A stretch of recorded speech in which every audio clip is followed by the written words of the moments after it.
What is going on, Mousetrap? Tesla's here doing a bulk recording of Wi-Fi battles. This is being bulk recorded on a Friday, July 2nd, 2016, I believe, or maybe it's July 1st. I'm not really sure what the date is. Let me see. July 1st. Basically, I'm going to be bulk recording a lot of videos because I'm going to be going on vacation at the beginning of August for about 2 weeks. So, yeah, I might as well have videos from now until then. In this first Wi-Fi battle, we are taking on Theshanex, one of my viewers on the stream, who is, I believe is a newer viewer. I'm not really sure. I mean, a lot of my viewers come and go, and some stop coming for like months on end and then show up again. So he very well could have followed me since the beginning of the stream, but I mean, beginning of my streaming career. Regardless, though, we are taking him on an OU battle, and he has a pretty strange OU team. It's more of a mixed OU team. Now let's go over the Pokemon real quick. He has Diggersby, which can be a Choice Scarf user, or a Life Orb sweeper, or even a Spike setter. He has Dragonite, which could be a multi-skill, which most likely does have multi-skill, or it could be Defog Inner Focus one, which is strange. I don't know why you would run that, but yeah. He has Mega Medicham, which is not to be underestimated. Mega Medicham is a very, very hard-hitting Mega. With its ability, it basically doubles its attack stat, and yeah, it hits hard with basically anything. It can even 2-hit KO a defensive Skarmory with high jump kick, which is pretty interesting. He also has the Roam Watch, which can be a physically defensive pivot, a special defensive pivot, a Choice Scarf user, a Choice Specs user, or, you know, mixed wall or anything. The Roam Watch is pretty defensive. We all know I love using it on the majority of my teams on stream. He has Vivillon, which is the lowest tier Pokemon on his team. It's actually RU tier, I want to say. But this is basically Butterfly 2.0, or not Butterfly, Butterfree 2.0, excuse me. Basically, the gimmick is to just put your opponent to sleep, you go for quitter dances, and you try to sweep. The thing is, I think Vivillon's moveset, or move pool, kind of lacks. And then we have Heatran, which is the Rock Setter. Ironically enough, Diggersby, a ground type, does not get Stealth Rock, similar to Quagsire and Gastrodon. So Heatran is the only Rock Setter. And basically what I want to do here is get my rocks up on his side of the field while keeping rocks off my side of the field. Now, sadly, I do not have a Rapid Snare, so if I do Defog, and he has rocks on his side of the field and mine, he's no longer going to have the rocks that hinders Vivillon or Dragonite. So what I want to do is I want to try to get rid of the Heatran as early as possible so then I can set up my rocks to Skarmory. But at the same time, I do need Skarmory to get rid of the rocks, and it will take chip damage as it switches in, so we gotta play around with that. But yeah, we're bringing our Mega Manectric team here. We got 1000 watts of Mega Manectric. We got my Korean Landers T. We got Intelligent the Porygon 2. We got Doritos the Volcarona. We got Saboteur the Skarmory. And we got Play Nice the Azumarill. So, let's go ahead and see how this battle plays out, everyone, as we take on Theshanex. Whoop, whoop. My opponent is going to lead off with his Diggersby. I'm going to lead off my 1000 watts of Mega Manectric here. And I'm actually going to keep it in because I'm a big risk seeker. So I'm going to go right for the Power Ice, hoping that I can at least do some damage on it. And maybe I'll go for Sword Dance and not bother to go for EQ. But he's actually going to reveal that after the Intimidate that he is indeed Scar. So he goes right for a U-turn. That does about 40 HP of damage, or 42 HP of damage on Mega Manectric. And he's going to switch right into his Burnt Potato, the Heatran here. Is my Power Ice is literally going to do nothing but pop the air balloon, which, you know, it's not bad. At least we got the air balloon out of the way, right? I'm going to go right for a Volt Switch, which is going to do a decent chunk of damage, sinks in part to a critical hit, as I do withdraw a Mega Manectric, and I go right into Play Nice the Azumarill, hoping it does not go for Will-O-Wisp, because I have seen Heatrans that do, Will-O-Wisp on occasion. It does go with a Lava Plume, though. Unfortunately, it does not burn my Azumarill. It's going to hard switch the Heatran out and go right into Rotom, but I do go for a Super Power. I went for a Super Power in case he did not be over-predicted and did not switch, or under-predicted, did not switch a Heatran out, so he could at least do Super Effective damage, or hit Rotom for neutral damage. I'm going to Porygon 2 here, as Rotom comes out, and he's actually going to go for a Volt Switch here. I was hoping to catch a Will-O-Wisp, to be honest with you, but out goes Rotom, in comes Bengal's Medicham, and I'm like, uh-oh, this is not good for me. So I'm going to hard switch my Porygon 2 out. I'm going to actually go into Landers here, hoping to catch a Fake Out or a high jump kick after the Intimidate. But Mega Medicham's high jump can still do a decent chunk of damage to Landers T after the Intimidate. So he actually goes for a Fake Out, and my Landers T is out versus his Medicham. He's going to withdraw Bengals and Mega Medicham. He's going to go into Dragonite here, so I do go for a U-turn, predicting that switch. And I'm going to get Switch Initiative here, and momentum is really good in a singles Wi-Fi battle, so I'm going to go right to my Play Nice Azumarill here, as my opponent is going to withdraw his Dragonite and go into Rotom Wash, and I do go for Play Rough. And Play Rough is going to take Rotom Wash down to the range where after that, an opposite will take it out. Because Rotom Wash is oddly enough Rock Helmet, which I found really weird, but it did do some chip damage to my Azumarill. He just sent in his Dragonite now, and now I'm fearing that it might be choice banded, so I don't want to keep Azrael in on a choice banded E-Speed. I'm going to go into 7th and Scarper instead. And my opponent is actually going to reveal that he does have the E-Speed. Doesn't do much to Scarper at all, and he does take rock helmet damage, so I'm going to actually double out of my Scarper and go right into Intelligent to Porygon 2 and see what he wants to do next. And my opponent is actually going to go for a Fire Punch, so this shows me that he's not choice banded. He's going to withdraw his Dragonite. He's going to go right into Dustblade, the Diggersby, predicting a Thunder Wave. And he is right about that. So I'm going to switch Intelligent to Porygon 2 out because I don't want to get knocked out quite yet and go into 7th to Discovery. As my opponent actually goes for Return, which is not very effective on Skarmy. His Diggersby does take Rocky Helmet damage, and he's going to withdraw Dustblade the Diggersby and go into Burnt Potato the Heatran. As I do switch out and go into Play Nice Admiral, predicting that switch. My opponent's going to withdraw his Burnt Potato, the Heatran. He's going to go into Bengals, the Medicham, as I do go for a Waterfall, and that's going to do a lot of damage to it. Now, I'm not going to keep Azrael in on the off chance that his Medicham goes to Fako, but he's going to switch Burnt Potato out, predicting me to switch on the Skarmory, and he is actually really correct on that. So that puts it in a very, very awkward position here. I'm going to withdraw my Skarmory though. I'm going to go into Intelligent the Porygon 2, tracing the Flash Rock, hoping that maybe he'll go for a Lava Plume or Will-O-Wisp. But he actually goes for Flash Cannon instead, because at the very least it does hit Azrael for neutral damage. He goes for a second Flash Cannon on Porygon 2, which knocks it down to 19 HP. I go for a Recovery here, and get my HP back, pretty much mitigating all the Flash Cannons.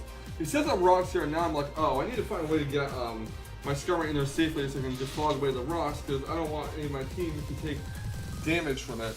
So I go for the Recovery here. I really actually want Porygon 2 to faint. At the same time, I do want to do chip damage to his Heatran as much as possible, and maybe even possibly hit Mega Medicham and switch as he predicts me to go for a cover.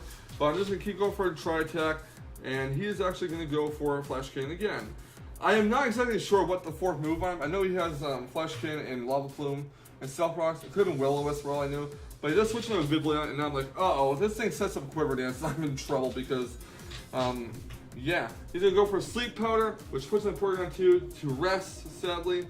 And Porygon 2 is just taking a snooze there, just sitting back, chilling. He goes to the Quiver Dance here, as my Porygon 2 does stay asleep. So I'm hoping that he does not go for Hurricane and get confused attacks me. So he goes to a second Quiver Dance, which is fine. Now he's at +2 in speed, special attack, and special defense. My Porygon 2 does wake up, and I do go for a T-Wave, hoping to slow his sweep down. And we go for a Tri-Attack to break his Sash, if it is even a Sash. But Porygon 2 only does like 15% to it, so I'm going to go for a second Tri-Attack. Does more damage, he gets fully paralyzed again, and a third Tri-Attack will actually almost knock out. He goes for a Giga Drain for some reason, I'm not sure why, but nonetheless, Porygon 2 is going to go for yet another Tri-Attack, and that will knock out the Vivillon. So, Vivillon is down. Next up comes Dustblade, the Diggersby here, and I'm like, should I keep Porygon 2 in, or should I not? I'm going to keep it in. He goes to a U-turn, predicting the Skarmory switch, I guess. He's actually going to Burnt Potato the Heatran, as I do go for a Tri-Attack to try to get some more chip damage on the Heatran. So, yeah. Gonna go for yet another Tri-Attack on the Heatran, whittling it down, and he's actually going to go for a Flash Cannon here, which is going to take my Porygon 2 down to like 58 HP. He's going to withdraw the Heatran, knowing that it's time for me to go for a cover here, and he is exactly right. Really wish I went for a Tri-Attack there. That would have knocked out the Medicham as it switched in, but what can you do? I'm going to switch Intelligent to Porygon 2 out, and I'm going to go into 7th to Skarmory here. There's not much else I can really switch in here. I kind of want the Azrael for the priority, but he's going to go for a Drain Punch on High Jump Kick, and now it's going to be a 2-hit KO when Skarmory switches in. So he goes for a second Drain Punch, that's going to knock it out, unfortunately, which means I cannot defog away the rocks. And there's rocks on my side of the field, whereas there are no rocks on my opponent's side of the field. And it's so, so unfortunate. Out comes Landorus T, gets the Intimidate off, hoping that I can catch him with a U-turn here. And he's actually going to withdraw Bengals and Mega Medicham, and he is going to go into Dragonite. So I actually do get switch initiative in this battle, which is, well, it is pretty good. It is not bad at all.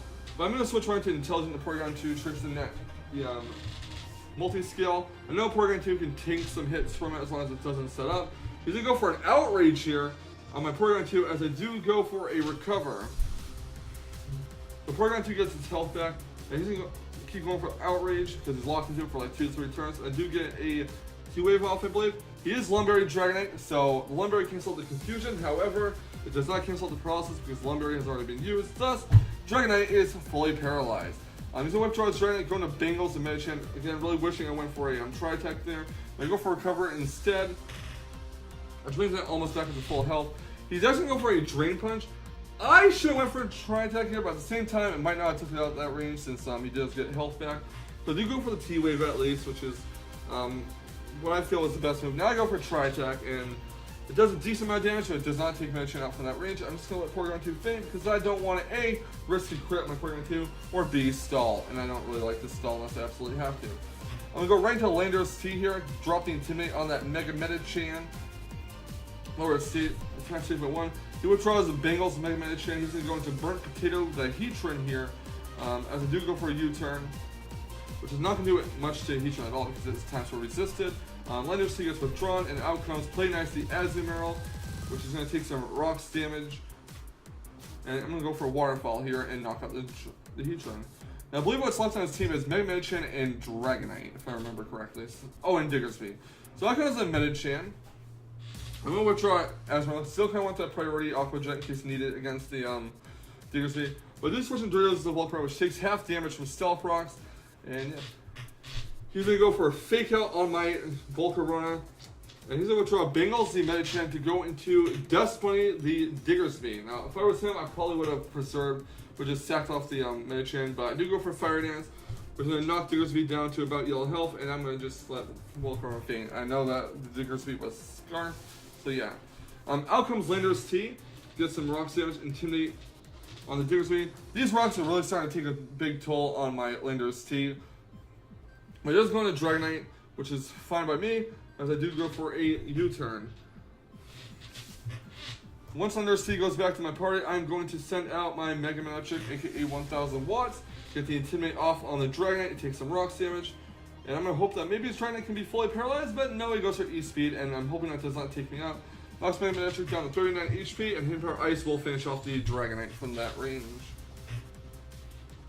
And next out comes Dust Bunny the Diggersby here.